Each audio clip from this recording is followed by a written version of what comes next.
Hello hi welcome to big news. నేను మీ గౌసుద్దీన్ షేక్. ఉన్నదే రాస్తా, చూసిందే చెప్తా. తెలంగాణ లోక్సభ నియోజకవర్గాల్లో ముఖ్యంగా అతి కీలకమైన నియోజకవర్గాల్లో ఒకటైన చేవెళ్ల లోక్సభ పరిధిలో ఎవరు విజయం సాధిస్తారు, ఎవరు ఓడిపోతారు, ఎవరు నామమాత్రంగా మిగిలిపోతారు? ఎన్నికల్లో పోలింగ్ సరళిని చూస్తే, పోలైన ఓట్ల తీరును చూస్తే, పోలింగ్ నాటి వాతావరణాన్ని చూస్తే చేవెళ్లలో టగ్ ఆఫ్ వార్ కనిపిస్తుంది. కాంగ్రెస్ పార్టీ బీజేపీల మధ్య నువ్వా నేనా అన్న చందాన ఫైటింగ్ జరుగుతోంది. అసలే లేదనుకున్న బీజేపీ ఎన్నికల సర్వేల్లోనూ ఇతర సర్వేల్లోనూ కాంగ్రెస్ పార్టీ అంచనాల్లోనూ అసలే నామమాత్రంగా మిగిలిపోయిన బీజేపీ ఇప్పుడు సవాల్ విసిరే స్థాయికి చేరుకుంది. కాంగ్రెస్తో ఈ ఎన్నికల్లో ఈ పోలింగ్లో బీజేపీ డైరెక్ట్గా తలపడింది. మరి గులాబీ పార్టీ అదే బీఆర్ఎస్ నామమాత్రంగా మిగిలిపోయింది. బీఆర్ఎస్ 3వ స్థానానికి పడిపోయింది. అవును, చేవెళ్లలో పోలింగ్ శాతాన్ని పరిశీలిస్తే, పోలింగ్ సరళిని పరిశీలిస్తే, వస్తున్న అంచనాలను పరిశీలిస్తే కాంగ్రెస్ బీజేపీల మధ్య పోటీ నువ్వా నేనా అన్న చందాన తయారైంది. తెలంగాణలో కాంగ్రెస్ పార్టీ అధికారంలో ఉంది. అధికార పార్టీ కాంగ్రెస్కు ఇతర పార్టీలు పోటీ ఇవ్వగలుగుతాయా? ఎస్, ఇక్కడ బీజేపీ పోటీ ఇచ్చింది. గతం నుంచే బీజేపీ నుంచి పోటీ ఉందన్న విషయం తెలిసిందే. బీఆర్ఎస్ నామమాత్రంగా ఉంటుందని తెలిసిందే. కానీ బీజేపీ పోలింగ్ సరళిని చూస్తే బీజేపీ అనూహ్యంగా పుంజుకుంది. బీజేపీకి చాలా చోట్ల భారీగానే ఓట్లు పడ్డాయి. కాంగ్రెస్ పార్టీ గెలుస్తుందా, బీజేపీ గెలుస్తుందా అన్నది పక్కన పెడితే బీజేపీ బాగా టఫ్ ఇచ్చింది. అనేక చోట్ల కాంగ్రెస్ పార్టీకి చెమటలు పట్టించింది. మరి అధికార కాంగ్రెస్ ఇంతగా డీలా పడిపోయిందా? అసలు ఏం జరిగింది? బీజేపీ ఇంతగా పుంజుకోవడానికి కారణం ఏమిటంటే గులాబీ పార్టీ నేతలు. ఎస్, గులాబీ పార్టీ పూర్తిగా బీజేపీకి దాసోహమైంది. అనేక ప్రాంతాల్లో బీజేపీకి గులాబీ పార్టీ నేతలు దగ్గరుండి మరి ఓట్లు వేయించారు. గులాబీ ఓట్లు బీజేపీకి డైవర్ట్ కావడంతో ఆ బీజేపీ బలం కాస్త పుంజుకుంది.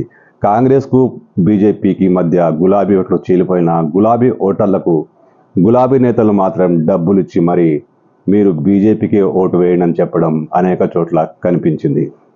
మహేశ్వరం, రాజేంద్రనగర్, షేర్లింగంపల్లి ఇలాంటి ప్రాంతాల్లో గులాబీ నేతలు పూర్తిగా బీజేపీకి వర్క్ చేశారు. బీజేపీ కోసమే పనిచేశారు. పోలింగ్ బూత్లకు దగ్గరగా నిలబడి మరి ఓటర్లను ప్రభావితం చేయడం కనిపించింది. మహేశ్వరంలోని కొన్ని ప్రాంతాల్లోనైతే బీజేపీ కార్యకర్తలకు బీఆర్ఎస్ డబ్బులు సమకూర్చినట్లు ఆరోపణలు వస్తున్నాయి. ఇది ఎంతవరకు నిజమో తెలియదు, కానీ గులాబీ నేతలు పోలింగ్ బూత్ల దగ్గర నిలబడి బీజేపీకి ఓటేయండి అని చెప్పడం మాత్రం చాలా స్పష్టంగా కనిపించింది. ముఖ్యంగా మహేశ్వరం నియోజకవర్గంలోని జల్పల్లిలో బీజేపీకి బీఆర్ఎస్ పూర్తిగా సపోర్ట్ చేసింది. ఓట్లు ఖచ్చితంగా బీఆర్ఎస్కు కాకుండా బీఆర్ఎస్కు పడకపోతే కనీసం కాంగ్రెస్ను ఓడించాలన్న కసి బీఆర్ఎస్లో స్పష్టంగా కనిపించింది.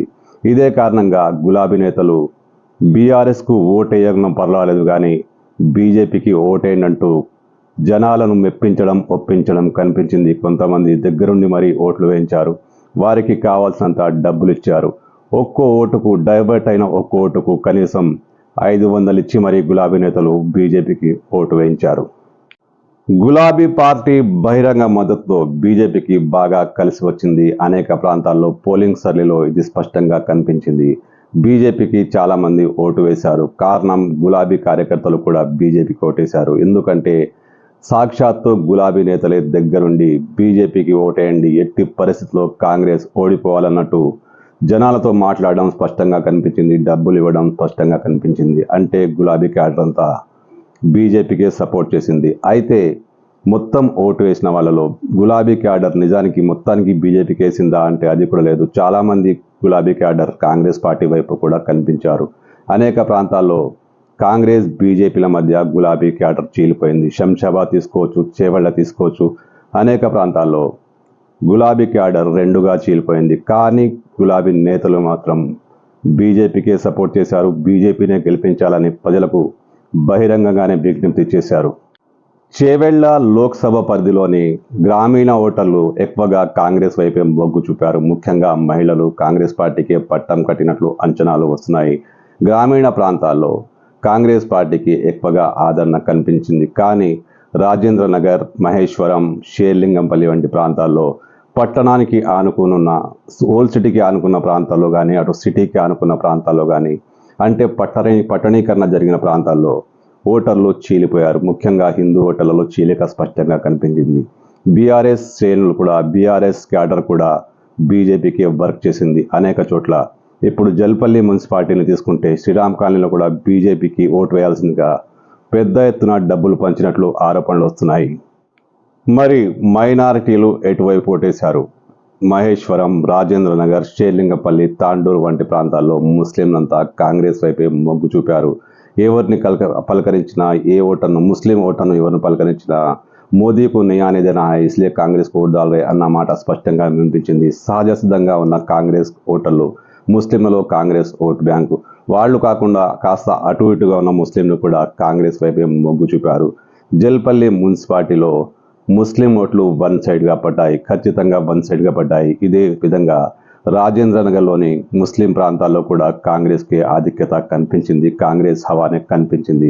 తాండూరు వంటి ప్రాంతాల్లో కూడా ముస్లింలు కాంగ్రెస్ వైపే మొగ్గు చూపారు. కానీ రాజేంద్ర నగర్, శంషాబాద్, మహేశ్వరంలోని సిటీకి అనుకున్న ప్రాంతాల్లో బీజేపీకి స్పష్టమైన ఆధిక్యత కనిపించింది. బీజేపీ ఇక్కడ బాగా వర్కౌట్ చేసింది. దీనికి తోడు బీఆర్ఎస్ క్యాడర్ బీజేపీకి వర్క్ చేయడంతో ఆ పార్టీకి బాగా కలిసి వచ్చే అవకాశాలు కనిపిస్తున్నాయి. అంటే చేవెళ్లలో బీజేపీని ఎలాగైనా గెలిపించాలి, ఎలాగూ మనం గెలిచేది లేదు, చచ్చేది లేదు, బీఆర్ఎస్కు ఓట్లు పడవు, కనీసం కాంగ్రెస్ను ఓడిద్దాం, బీజేపీని గెలిపిద్దామన్న మొండి పట్టుదల ఇక్కడ గులాబీ నేతల్లో స్పష్టంగా కనిపించింది. ఇదే కారణంగా కొంతమంది నేతలు డబ్బు కూడా చూపించారు, అనేక ప్రాంతాల్లో డబ్బు పంపిణీ చేశారు.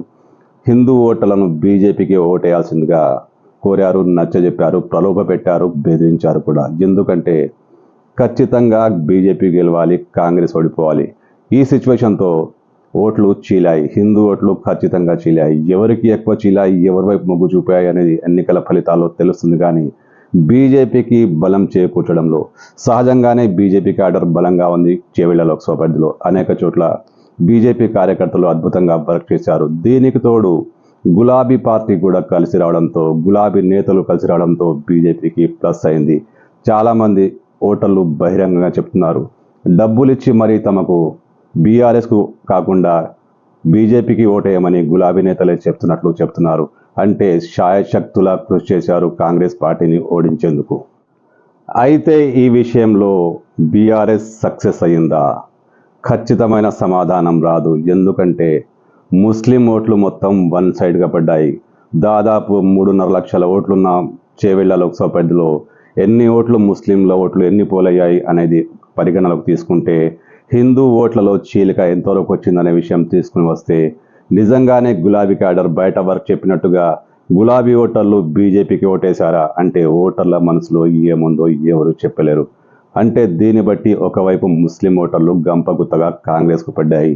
గ్రామీణ ప్రాంతాల్లో హిందూ ఓటర్లు కానీ, ముస్లిం ఓటర్లు గాను కాంగ్రెస్కే పట్టం కట్టినట్లు సర్వేలు, అంచనాలు, పోలింగ్ తర్వాత అన్ని అవగాహన కలుగుతోంది. అయితే పట్టణీకర ప్రాంతాల్లో శంషాబాద్, బడంగ్పేట్ వంటి ప్రాంతాల్లోనూ, షేర్లింగంపల్లి వంటి ప్రాంతాల్లోనూ ఓట్ల చీలిక స్పష్టంగా కనిపించింది. అయితే ఈ ఓట్ల చీలిక ఎవరికి ఎక్కువ ఉంది, ఎవరికి తక్కువ ఉంది, బీజేపీ వైపు ఎక్కువ పడ్డాయా, కాంగ్రెస్ వైపు పడ్డాయా? ఇప్పుడు గెలుపు ఓటములను డిసైడ్ చేసేది గులాబీ పార్టీయే.